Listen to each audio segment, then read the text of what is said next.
Lightning struck so close that the ground kicked beneath Nora Callahan's boots. For one white blinding instant, the prairie disappeared. The sky, the ridge, the cottonwoods below, even the rain itself, vanished into a sheet of fire. Then came the crack hard enough to split the air, and a cottonwood in the northern draw burst apart with a sound like a rifle fired beside her ear. Nora dropped to one knee. The brass compass slipped from her hand and landed in the mud. Rain hammered the back of her oilcloth. Water ran down her neck and beneath her collar, cold as creek ice. She should have run for the tent. Any sensible person would have. Instead, she stared at the ground. The storm had turned the long eastern rise into a dark, shining slope. Water gathered above it, hesitated, then divided. One stream raced toward the flat patch where Silas Harrow had told her to build. Another spilled into a clay depression and stood there already widening into a shallow pool. A third disappeared into a strip of sandy earth near the protected hollow below the bluff. Nora pressed her palm against the mud as if she might feel the answer moving beneath it. Wind tore across the ridge and nearly threw her sideways. The split cottonwood groaned. That sound moved her at last. She snatched up the compass, tucked it beneath her coat, and ran. The tent stood 200 yards away, a small triangle of canvas trembling beneath the storm. By the time she reached it, one stake had pulled free and the western flap had begun beating loose. Nora caught the rope with both hands. The wind jerked her forward. For a breathless moment, she felt herself being dragged across the wet ground, boots, slipping fingers burning against the rope. She wrapped it around her wrist, leaned backward with all her weight, and drove the stake down again with a stone. The canvas settled, though only barely. Inside, darkness pressed close around her. Rain drummed against the roof. Water seeped under one corner and spread toward her blankets. Nora lit no candle. She sat on her trunk, breathing hard, listening to the storm work upon the land. Then she opened her father's notebook. The leather cover had gone soft at the edges. The first pages held lists of stone measurements and hedge repairs from County Mayo. Later pages carried Nora's cramped handwriting from 6 years in Omaha prevailing windfrost line, southern exposure drainage grade. Near the middle in her father's heavy hand was the sentence she had read so often that she no longer needed the light to see it. Never build because other people are building. Build because the ground has answered. Nora rested her thumb over the words. Outside, the storm deepened.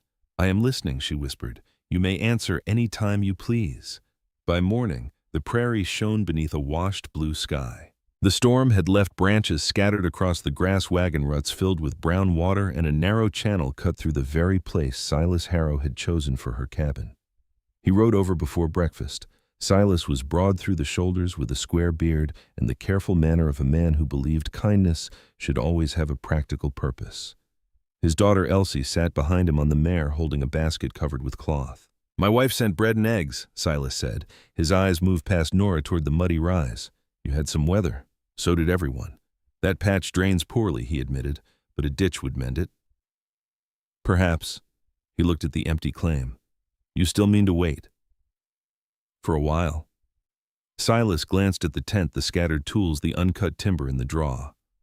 "Winter will not wait with you." Nora heard no cruelty in it. That made the warning harder to dismiss. "I know." He studied her face as if trying to decide whether grief had damaged something behind her eyes. "You are young," he said. "There is no shame in accepting help. I accepted the bread." Elsie lowered her head, hiding a smile. Silas did not. "I meant help with the house. So did I." For a moment only meadowlarks spoke between them. Silas finally nodded. "Suit yourself. But by July, every good hand will be tied up on his own place." He turned the mare eastward. Elsie looked back over her shoulder until the rise hid them. By the first week of June, axes rang from dawn until dark across the neighboring claims.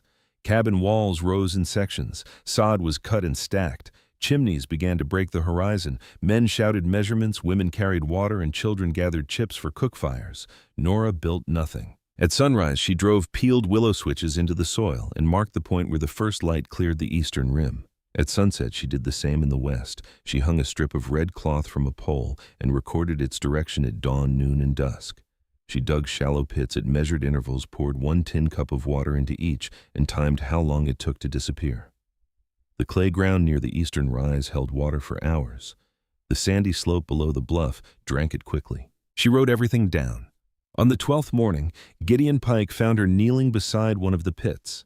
He was a long-faced Kentuckian with polished boots, a loud laugh, and a reputation for knowing more than any 3 men had asked him. He reined in his horse and watched her pour water into the ground. "What are you growing there?" he called. "Cabins." Nora kept her eyes on the pocket watch. "Nothing. Looks like work for nothing. I am learning where the ground does not want a house." Gideon laughed so loudly that his horse tossed its head. "Well, when you finish interviewing the dirt, perhaps it will volunteer to split your wood." He rode away still laughing. By Sunday, the phrase had reached the harrow table. By Monday, it had reached the well. By Wednesday, 2 boys passing Nora's claim called out that the dirt had requested an audience. She ignored them. The laughter stung more than she allowed herself to admit. Not because she feared they were right, but because a part of her feared she might never know. At night, she counted her money. Each coin had been earned in the basement laundry of the Omaha Railroad Hotel, where steam had soaked her hair and lye had cracked her hands. For 6 years she had washed other people's sheets, while surveyors and engineers spoke above her as if the Irish girl carrying water could not understand English. She had listened. She had written. Now the knowledge filled her notebook, but knowledge alone would not raise logs before snow. One evening, as she sat beside a test pit near the southern slope, she heard footsteps behind her. Elsie Harrow stood there with the egg basket hanging from one arm. "My mother sent these," she said. Nora looked at the numbered stakes. "Did your mother send you to ask what I am doing?" "No, your father, no. Then why are you here?" Elsie crouched beside the pit. "Because everyone says you are foolish, and foolish people usually cannot explain themselves. You always can." Nora handed her the pocket watch. "Press the crown when the water reaches the bottom." Elsie did. They watched the cupful disappear into the sandy earth. "How long?" Nora asked. 2 minutes and 9 seconds. Nora pointed toward another pit on the rise. That one held water for 53 minutes. Elsie's eyes sharpened. "So you are finding where the ground stays wet and where it lets water leave." Why? Nora looked toward the clay rise where sunlight shone on the fresh walls of Silas Harrow's cabin. "A house has feet same as a woman. Leave either standing in water long enough and both will suffer." Elsie turned the sentence over quietly. Then she asked if she could come again. Nora should have said no. Instead, she gave the girl a pencil. That evening, clouds gathered in the southwest. Far beyond the Lou, thunder began to roll. Nora stood at the edge of the hollow with her father's notebook open in her hand and watched the storm approach the cabin sites scattered across the prairie. The red cloth on her windpole snapped northward. The grass bent. And for the first time since arriving, Nora felt the land beginning to speak in a voice loud enough for everyone to hear. The storm reached the settlement before sunset. From the edge of the hollow, Nora watched the first wall of rain cross the prairie in a gray sheet. It swallowed Gideon Pike's roofline, then the Harrow barn, then the eastern rise where Silas had built his cabin. Wind drove the grass flat. Thunder rolled over the Loop River country with the long, hollow sound of wagon wheels crossing a bridge. Elsie stood beside Nora beneath the oilcloth, clutching the notebook against her chest. "You should go home," Nora said. Elsie looked towards the Harrow place. "I will not make it before the rain." Another gust struck them. The red cloth on Nora's windpole snapped hard toward the north. "Then stay low." They crouched behind the rise as the rain broke over them. Water streamed down the slope, but instead of pooling in the hollow, it divided around the sandy ground and ran southeast in thin, quick channels. The northwest bluff took the worst of the wind. Nora could hear it roaring over the top, yet where she and Elsie knelt, the air came broken and uneven rather than full force. Across the prairie, something tore loose with a crack. A dark shape lifted from Gideon Pike's roof and spun into the storm. Elsie stared. "Shingles," Nora said. The rain lasted less than an hour. When it ended, the settlement emerged piece by piece from behind the gray. Gideon's western roof had lost an entire strip of cedar shakes. The Harrow cabin stood in ankle-deep water along its north wall. Silas was already outside with a shovel trying to cut a ditch through the clay. Nora walked the hollow once, then again. The soil beneath her boots was wet but firm. She opened the notebook and wrote 3 words. The ground answered. She began cutting timber on the first morning of September. The cottonwood that had split during the May storm leaned over the northern draw, its trunk scarred white where lightning had opened it. Nora studied it from every side. One half remained rooted, the other rested under tension against a neighboring tree. She marked the fall line, cut a shallow notch, and began working the opposite side with her axe. She had nearly finished when the trunk groaned, not the slow expected complaint of wood giving way, a sharp twist. The upper limbs shifted against the neighboring tree and threw the whole trunk sideways. Nora, Samuel Gray, Antelope's voice struck her a heartbeat before his hands did. He seized the back of her coat and dragged her downhill. The cottonwood crashed where she had been standing, burying her axe and snapping the handle of her trowel beneath its weight. For several seconds, Nora could hear nothing but branches settling. Samuel released her. "You watched the trunk," he said. "I did. You did not watch what held it." Nora stared at the fallen tree. Her knees had begun to shake. Samuel bent and picked up the broken trowel handle. "Listening to the land does not mean the land owes you mercy." She took the handle from him. "I know that now. You knew it before." "Yes, that is not the same as remembering." She looked at him, annoyed by the calm in his face because it left her no place to hide from the truth. Then she laughed once without humor. "Help me free the axe." By the second week of September, Caleb and Thomas Reed had joined the work. They were brothers from a claim farther south, both lean, sunburned, and young enough to find Nora's instructions amusing until they understood how precise those instructions were. Every log had a chalk mark, every notch had a measurement, every length had a place. She chose cottonwood for the walls, oak for the sill plates, and door frame, and cedar for the roof where she could obtain it. The cabin's long line ran east to west. Its broad face opened south. The north wall stood nearly blind. Thomas walked the marked foundation and frowned. "You mean to put no window there?" "No, not even a small one, number. It will be dark. The south wall will not." Caleb looked toward the bluff. "The north wind will strike that side. That is why it needs no hole in it." Silas Harrow rode over while they were digging the foundation trench. He dismounted, studied the stakes, and slowly removed his hat. "You are setting it too low. I am setting it below the wind. You will lose the view. I am not building for the view." He walked to the north line and pressed his heel into the sandy earth. "You could build a stronger wall on the rise." Nora rested both hands on the shovel. "A strong wall can still be built in the wrong place." Silas's expression changed. "You speak as though my house is poorly chosen. I speak as though water stood against your north foundation last week." His jaw tightened. "I cut a ditch. You cut it after the water came. That is what a man does. He solves the trouble in front of him." Nora looked toward the Harrow place where the earth remained dark around the cabin. "A wiser man asks whether the trouble needed to be there." Silas put on his hat. "Elsie is not to work here anymore." Nora said nothing. He mounted and rode east. Elsie returned the following morning. She arrived before sunrise carrying a bundle of wool scraps beneath her coat. "My mother sent these," she said. "Did your father know? Does he know you are here, Numpa?" Nora looked at the wool, then at the girl. "You should go home." Elsie's mouth tightened. "You did not send me home during the storm. The storm made the road dangerous. So does ignorance." Nora nearly smiled. Instead, she handed Elsie a measuring cord. "Check the eastern wall." The foundation rose 18 inches above the natural ground. Around its northern and eastern sides, Nora cut a broad, curving trench and filled it with broken stone and coarse gravel. Thomas leaned on his shovel. "What do you call this? A swale." "What does it do?" "Carries water around the house." He studied the stones. "Looks like a ditch wearing Sunday clothes." "It is a dress the house wears to keep its feet dry." Thomas repeated the phrase under his breath. The walls climbed quickly after that. The logs fit tightly because Nora had planned their lengths before cutting them. She mixed chinking from clay, straw, and lime, pressing it into the gaps in 2 layers. The roof rose steeper than the Reed brothers considered sensible. The northern overhang extended farther than the southern one. Gideon Pike came by as they were setting the window frames. He stared at the 2 broad openings on the south wall and the solid logs to the north.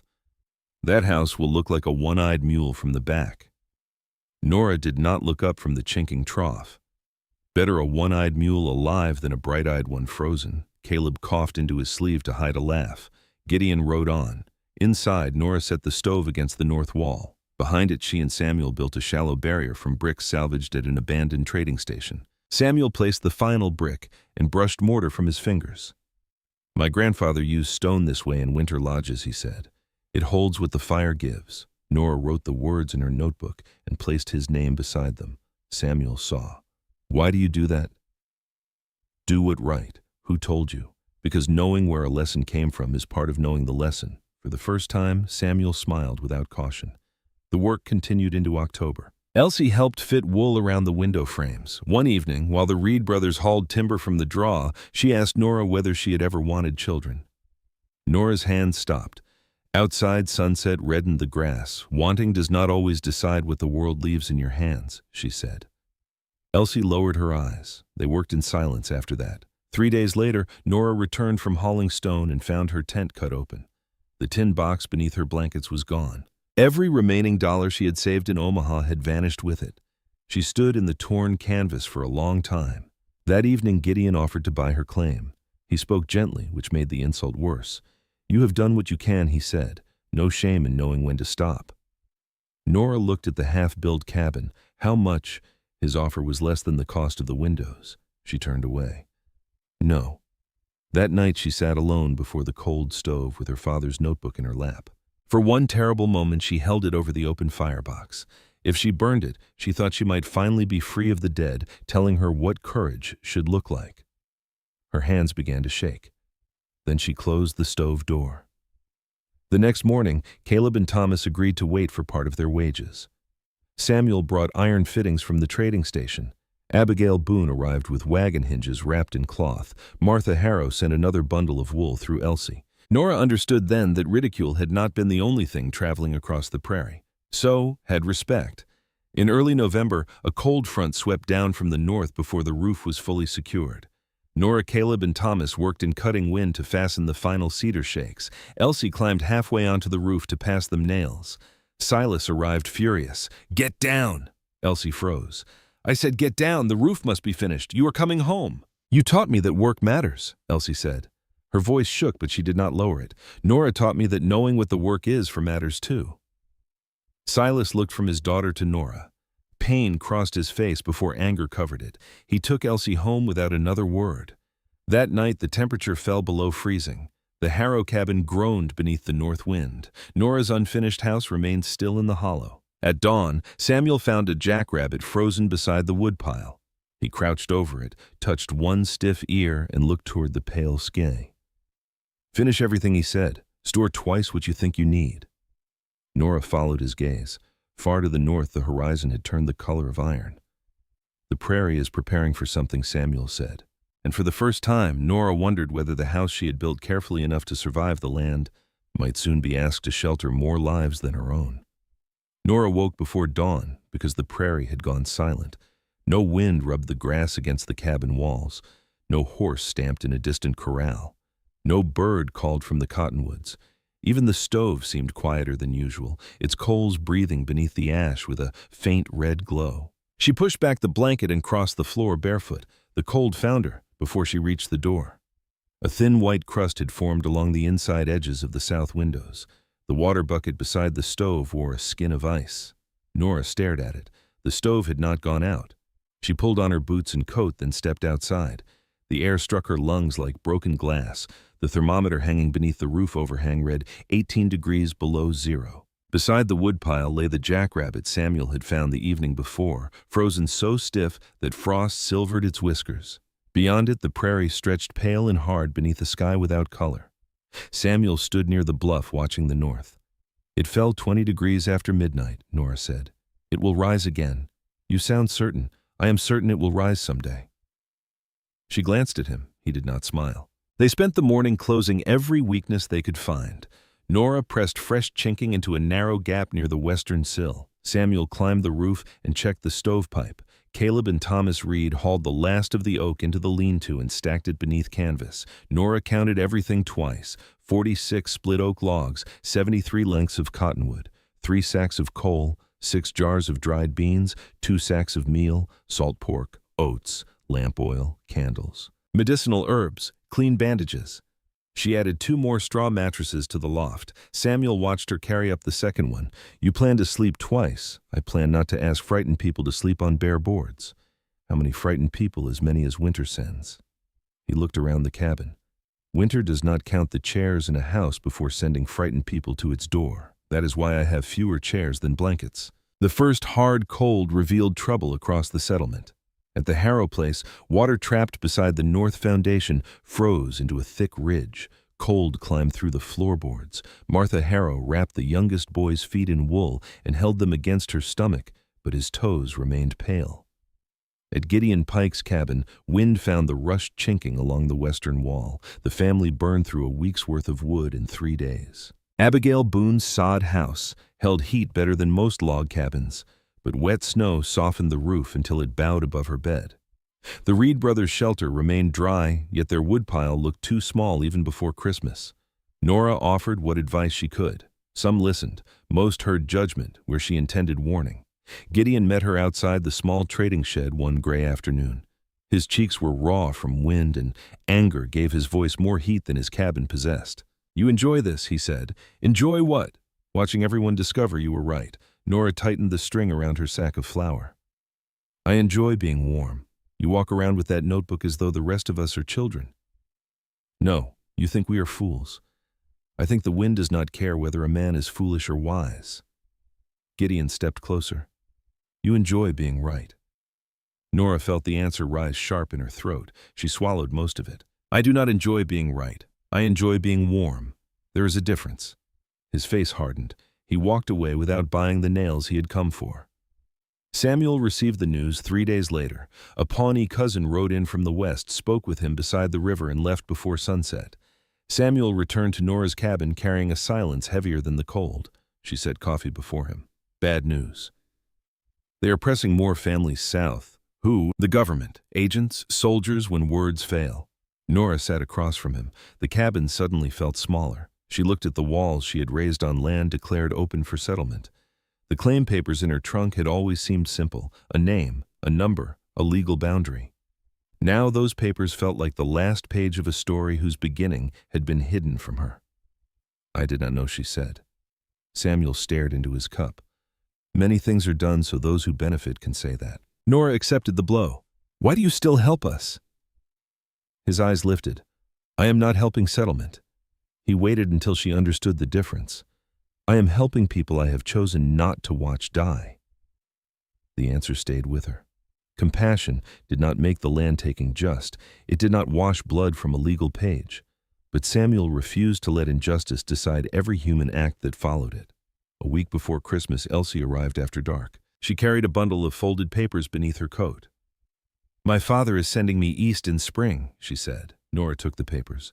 They were Elsie's copied notes. Drainage times, wind directions, sketches of the cabin foundation, Samuel's weather signs. "Does your mother know?" "She knows he is considering it." "Why?" "He says I've become difficult. Have you?" "Yes," Nora almost laughed, but Elsie's face stopped her. "He thinks you made me ashamed of our life. Did I?" "No, you made me see that I might have more than one." Nora placed the notes on the table. "Knowledge should open a door in you. It should not close every door behind you." Elsie looked toward the dark window. "What if he locks them first? Then you learn patience without surrender." Elsie's jaw trembled. Nora wanted to pull her close. The desire frightened her with its suddenness. Instead, she covered the girl's hand with her own. "I will keep the notes safe." The settlement gathered in the Harrow barn on Christmas Day. Lanterns hung from beams. Pine branches covered the smell of livestock poorly. Families brought bread, dried apples, smoked meat, and whatever sweetness they had saved. Reverend Josiah Bell preached about keeping one's soul ready for judgment. Gideon leaned toward Silas and said loudly enough for half the barn to hear Miss Callahan likely measured the angle of heaven before deciding where to kneel. A few people laughed. Elsie did not. Samuel stood near the door, his face unreadable. Later, while coffee was passed, Silas approached Nora. "Tell me something honestly. I try to. Do you believe that house of yours can withstand anything this country sends?" Conversations softened around them. Nora could have said yes. Part of her wanted to. Instead, she looked at Martha holding the youngest child near the stove, at Gideon's cracked hands, at Abigail's tired face, and at Samuel beside the barn door. "No house withstands everything," she said. "A wise house does not promise safety. It gives courage somewhere to stand." Silas frowned as though he had expected arrogance and did not know what to do with humility. The first week of January brought strange signs. A pale ring formed around the moon. Cattle turned their backs to the northwest. Smoke flattened along the ground instead of rising. The barometer fell so quickly that Nora tapped the glass twice, certain it was broken. Samuel arrived after dark on January 6th. His horse was lathered despite the cold. "It is coming," he said. "How long I do not know." How bad? He looked toward the north wall. Bad enough that everyone should move now. Nora asked him to stay. He shook his head. "There are families along the river. You cannot warn all of them." "No, but you will try." "Yes." Nora saddled her mare and rode east. The harrow cabin stood beneath a sky turning gray at the edges. Silas met her in the yard. "You need to bring everyone to my place," Nora said. "We are prepared. You are not." His expression closed. Martha appeared in the doorway with the youngest boy in her arms. Nora looked past Silas to Elsie. "Come now. There may be no road in an hour." Silas shook his head. "I will not abandon my house because a cloud frightens you. It is not the cloud. It is always something with you. Wind, water, dirt." Elsie stepped forward. "Father, no." Nora pulled the brass compass from inside her coat and placed it in Elsie's hand. "If you must leave after the snow begins, hold east, southeast until you reach the bluff. Then follow its curve south." Silas stared at the compass. "You will not need it," he said. Nora kept her eyes on Elsie. "The world may disappear around you. Direction does not." The first wind struck before Nora reached home. Snow came sideways, thin as sand and sharp against her face. Her mare stumbled twice, crossing the open ground. By the time Nora reached the hollow, the northern sky had vanished. She barred the cabin door, fed the stove, and stood listening as the wind built against the blind wall. Then something struck the door. Once, twice. A heavy body slid across the threshold. Nora pulled the bar free. Samuel fell inside, blood frozen black along his temple. His horse was gone. She dragged him toward the stove. His eyes opened once. "I reached 2 families," he whispered. His hand caught her sleeve. "I could not reach the harrows." Outside, the wind rose until the cabin seemed to sit beneath the roar of an endless river. And 2 miles away, Elsie held Nora's compass while snow erased the road between them. Samuel lay unconscious beside the stove while the storm tried to tear the cabin from the earth. Nora knelt over him, cutting away the frozen scarf at his neck. Blood had hardened from his temple to his jaw, black against the pallor of his skin. His coat was stiff with snow. One glove was missing, and the fingers of his bare hand had gone white. Outside, the wind struck the north wall with a force that sounded almost human. Not knocking, demanding. Nora pressed a folded cloth to Samuel's wound and forced herself to breathe slowly. The cabin held. The logs did not groan. The shutters did not rattle. The roof shed each new burden of snow before it could settle deeply. Heat from the stove moved into the brick wall behind it, and the bricks returned that warmth to the room in a low, steady breath. Everything she had built was working. 2 miles away, Elsie was still trapped. Nora looked toward the south windows, though there was nothing to see beyond them but racing white. By midnight, the thermometer outside had fallen beyond 20 degrees below zero. The stove consumed wood faster than Nora had planned. She fed it oak, then coal, then oak again, banking each load carefully. Snow began piling along the southern side of the cabin where the wind curled around the bluff and returned. Samuel had warned her. The first wind was easy to see. The returning wind buried houses. Nora checked the entrance every hour, shoveling from inside whenever the drift pressed too high against the lower boards. Samuel woke near dawn. His eyes opened without recognition. "Stay still," Nora said. "The families. You reached 2, the harrows." "No." He tried to sit up. Pain drove him back. "You cannot go out," Nora said. His gaze found the windows. "Neither can you." She did not answer. At the harrow cabin, the north wall had begun to fail before midnight. Wind pulled strips of chinking from between the logs and drove powdery snow through the gaps. Martha stuffed rags into each opening, but every gust pushed them loose. The youngest boy burned with fever. Elsie held him against her chest beneath 3 blankets while Silas broke apart a bench for fuel. Their woodpile stood less than 30 yards from the door. It might as well have been 30 miles. Silas tied a rope around his waist and gave the other end to Martha. "I will be back in 5 minutes. Elsie looked at Nora's compass lying open on the table. "Take this. I know my own yard. The snow does not." Silas nearly refused. Then the wall shook. He took the compass. Outside, the world vanished. Silas found the woodpile by crawling into it. On the return, the wind turned him. He followed what he believed was the rope, but it had snagged beneath a drift and pulled sideways. He walked 20 paces before realizing the cabin was no longer ahead. Panic stripped every thought from him. Then he remembered the compass. East-southeast to the bluff. The opposite direction would lead back toward the house. He turned carefully and heard Elsie calling through the storm. Her voice guided him the final yards. When he stumbled inside, his eyelashes were frozen together. He looked at the brass compass in his hand and said nothing. Gideon Pike's cabin fared worse. A long strip of chinking tore free from the western wall. Wind entered the room so violently that the lamp went out. His wife Rebecca moved the children into the eastern corner and covered them with coats. Gideon burned 2 chairs, a table leg, and the frame of his eldest son's bed. "You should have listened to her," Rebecca said. He stared at the failing wall. "This is not the hour.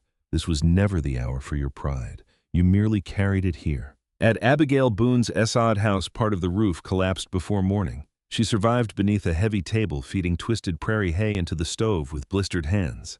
Caleb and Thomas Reed watched their final stack of proper firewood shrink to 6 pieces. They tied a rope between them and waited for any sign that the wind was weakening. Inside Nora's cabin, Samuel slept and woke in short, painful intervals. Nora sat beside the stove with her father's notebook open in her lap. She could hear Elsie's voice in memory. "The world may disappear around you. Direction does not." The sentence had sounded wise when Nora spoke it. Now it felt cruel. Her father had died in a cold Omaha room while she held a basin beneath his mouth and watched blood darken the water. She had believed there must be some correct action she had failed to discover. A hotter fire, a better doctor, a different prayer. Now Elsie might be dying because Nora had not forced Silas to leave. Samuel opened his eyes. "You are blaming yourself. I should have done more. You warned them. I should have made them come. You can read the wind," he said. "You cannot command another person's pride." Nora gripped the notebook. "Knowing that does not make waiting easier. No. I watched my father die because I could not change what was happening. I will not sit here and do it again." Her voice broke on the last word. The grief came without warning. She bowed her head, pressed the notebook against her mouth, and wept as silently as she could. Samuel did not touch her. He did not tell her everything would be well. He sat beside the stove and allowed sorrow to be sorrow until she could breathe again. Near midday, the pressure against the walls changed. The wind had not stopped, but the long, unbroken roar loosened into separate gusts. Nora stood. Samuel saw the decision in her face. "No, I am going. You will lose the cabin. I marked the return line. You may still lose it. Then come with me or remain here." He tried to rise and nearly fell. Nora caught him. "You cannot use that hand. I can use the other." They wrapped hot bricks in wool and packed broth coffee blankets, a shovel, and a lantern. Nora tied one end of a long rope to the iron ring beside the door. The other went around her waist. Samuel tied himself 6 feet behind her. The cold outside struck harder than any blow. They moved by compass and memory. The hollow disappeared within 10 steps. The bluff became a pressure in the wind rather than a visible shape. Twice they fell.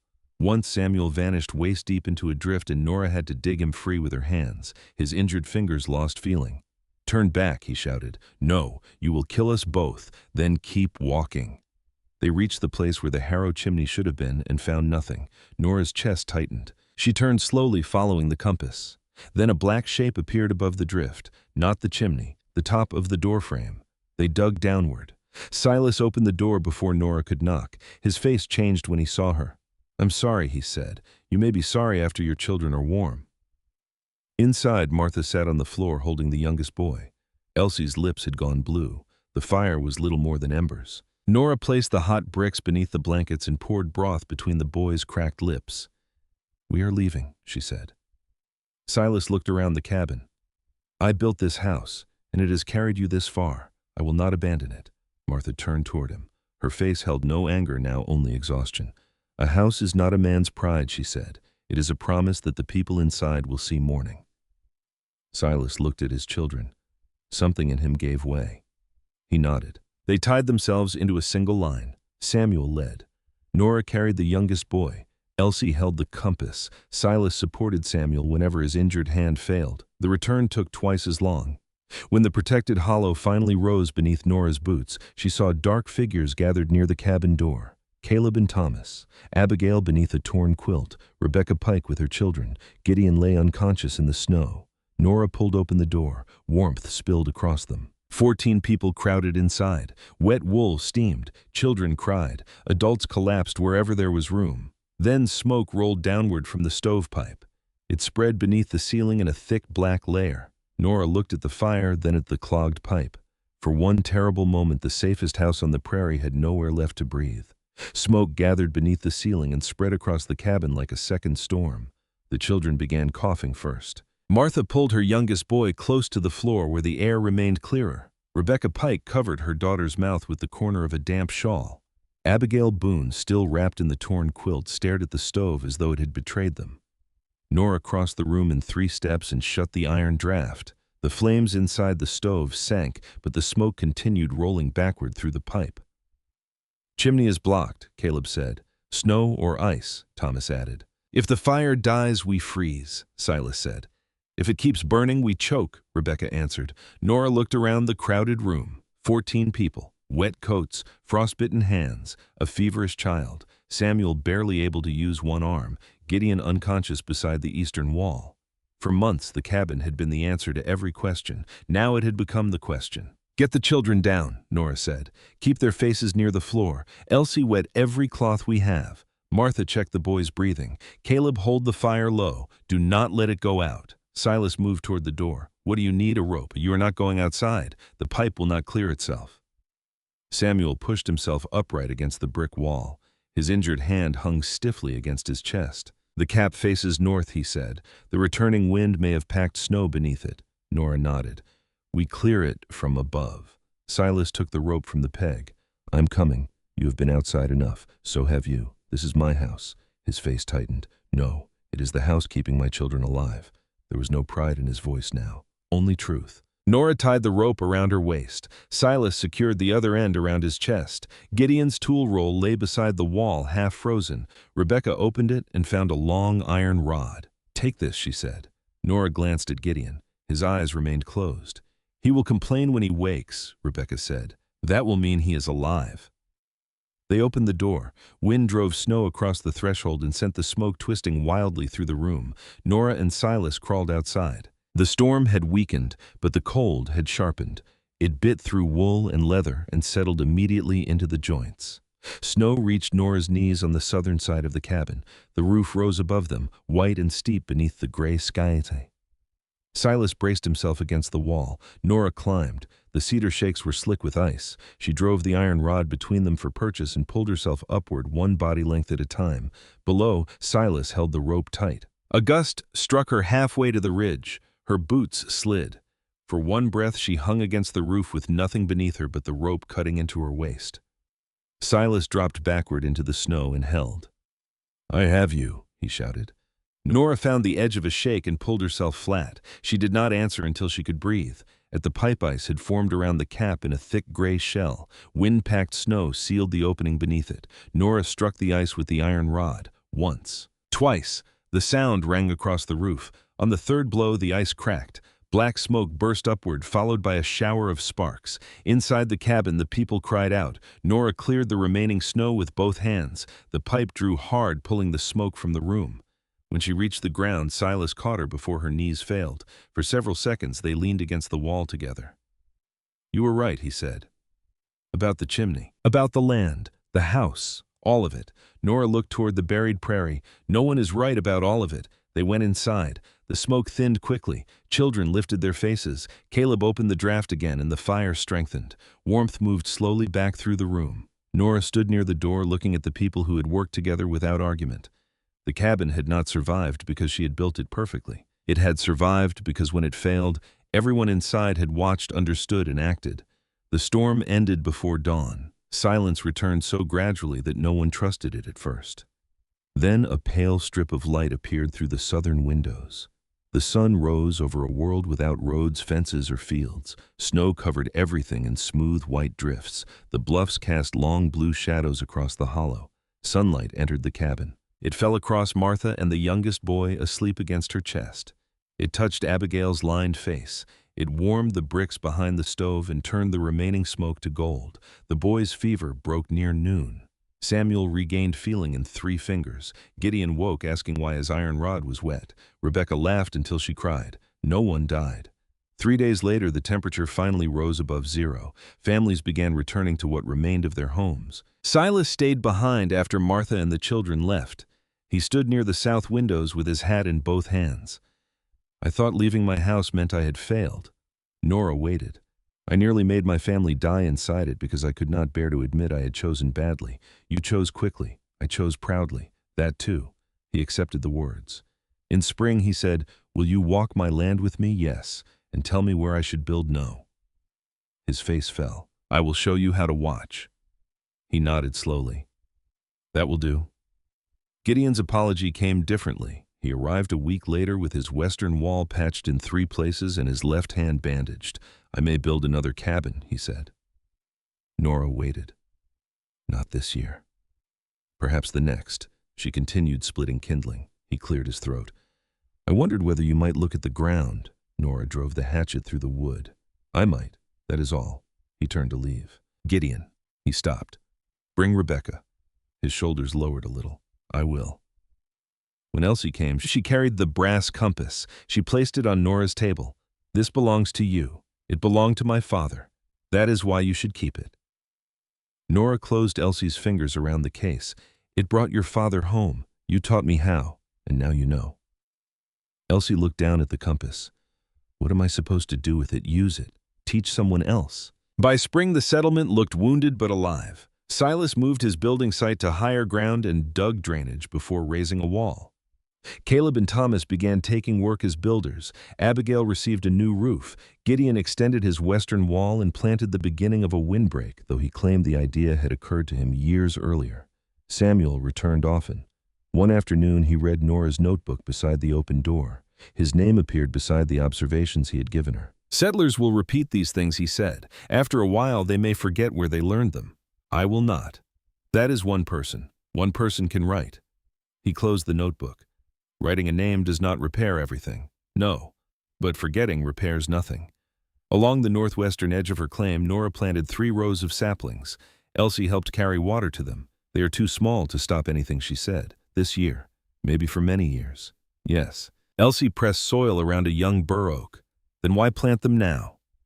Nora looked across the prairie toward the Harrow property where Silas was measuring the slope before placing his first stake.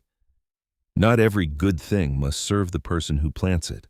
Years passed. The trees rose. Elsie became a teacher and filled schoolchildren's notebooks with wind directions, rainfall, and the names of the people who had taught them how to read the country. Caleb and Thomas built houses with raised foundations, protected walls, and steep roofs. Samuel's knowledge appeared in those buildings whether the owners recognized it or not. Nora's cabin remained in the hollow. One autumn morning, a young settler came to her asking where he should build. She gave him a trowel, a cup of water, a compass, and a blank notebook. He stared at the tools. Can you not simply tell me? Nora pointed toward the grass bending under the northern wind, the birds settling near the river, and the sunlight lying warm across the southern slope. Sit here long enough, she said, and the land will answer you. The young man sat. Nora walked back toward the cabin beneath the trees she had planted when they were no taller than her knee. Behind her, the wind passed through their branches with a low, steady voice. This time someone was listening.